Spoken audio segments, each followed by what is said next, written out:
તમે તો નામે નહીં સાંભળ્યું હોય, આપણે જીતેલા કહીએ છીએ એ વિરમગામની બાજુ થાય છે, બરાબર, પાણીમાં થાય છે ને એ ખાઈએ છીએ એ બધી વસ્તુ ઇન્ડિવિડ્યુઅલ ક્વિક ફ્રીઝિંગ થઈને જાય કે આખા જાંબુના ઉપર બરફની પ્રત ચડી જાય.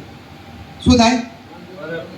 આખા જાંબુ પર બરફની પ્રત ચડી જાય અને એ પછી ગોઠવાઈને પેકેજિંગ થઈને અમેરિકામાં જાય.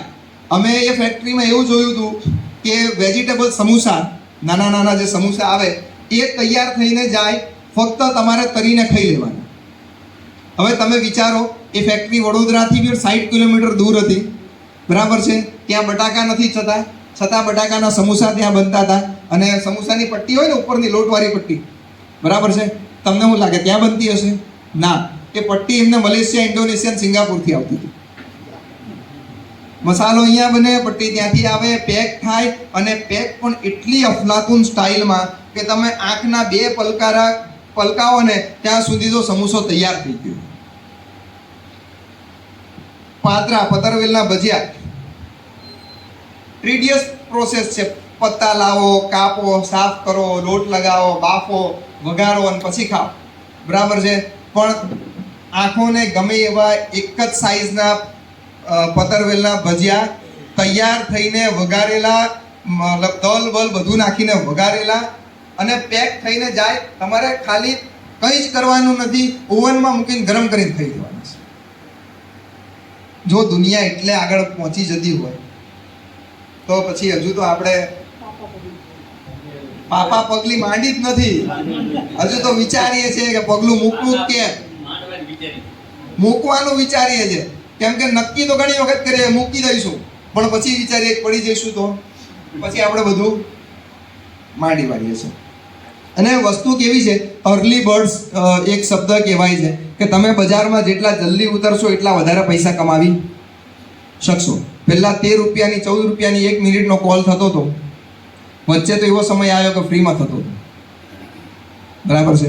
તો આપણે ફરીથી ઘઉં ઉપર આવીએ. એક આ ખેડૂતોની સેવાઓમાં ગુજરાત પ્રાકૃતિક કૃષિ સાયન્સ યુનિવર્સિટી હાલોલમાં રિસોર્સ પર્સન તરીકે રિટાયર બાદ સેવાઓ આપું છું. તો આ પ્રસંગે મને ખૂબ આનંદ થયો કે અમારા જે આ રિઝવાનભાઈને છે ને, ખેતીવાડી અધિકારી ગાંધીનગર હતા ત્યારથી હું એને ઓળખું છું. તમે એનો એટલો લાભ લેશો કે ગુજરાતમાં ક્યાંય આવો અધિકારી તમને નહીં મળ્યો.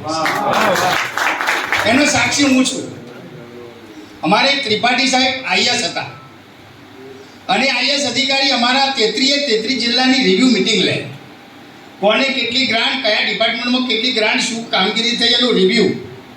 તો આખા એગ્રીકલ્ચર ડિપાર્ટમેન્ટ વતી આ ભાઈ તે વખતે ખેતી અધિકારી હતા અને અમારા joint director, deputy director, assistant director, even એના ડેપ્યુટી સચિવ કોઈને ના શોધે, રિઝવાન કો બોલાવો.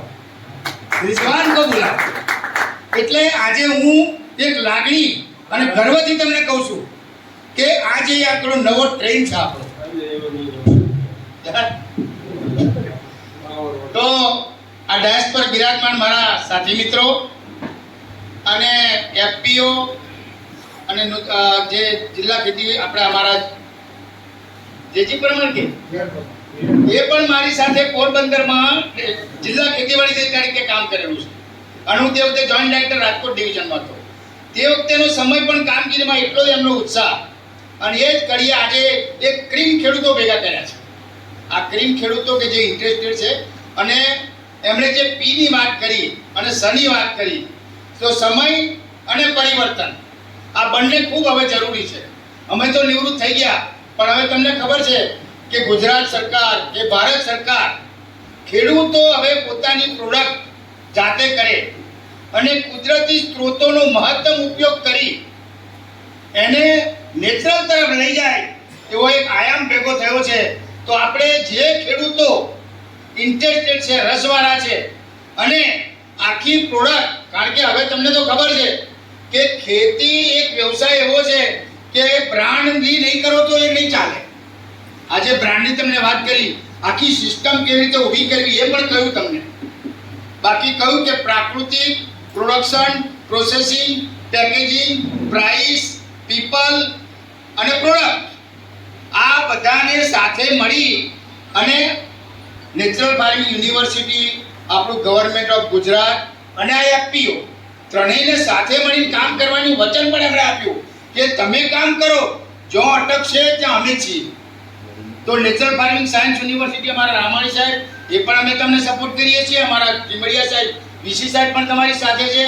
ગવર્મેન્ટ ઓફ ગુજરાતના અધિકારીઓ આ નો અવસર ઊભો કરીએ છીએ કે એક ભાવનગર જિલ્લાની એક બ્રાન્ડ ઊભી થાય અને એનાથી કંઈક મૂલ્યવર્ધન થાય અને આગળ પ્રોસેસિંગ થાય. તો આમાં ઘણી સરકારી યોજનાઓ લાગુ પડતી હોય છે, જેમાં અમુક ખેડૂતો અહીંયા છે, હાજર છે, જેણે લાભ પણ લીધેલા છે, પણ ઘણા બધા ખેડૂતોને ખ્યાલ નહીં હોય.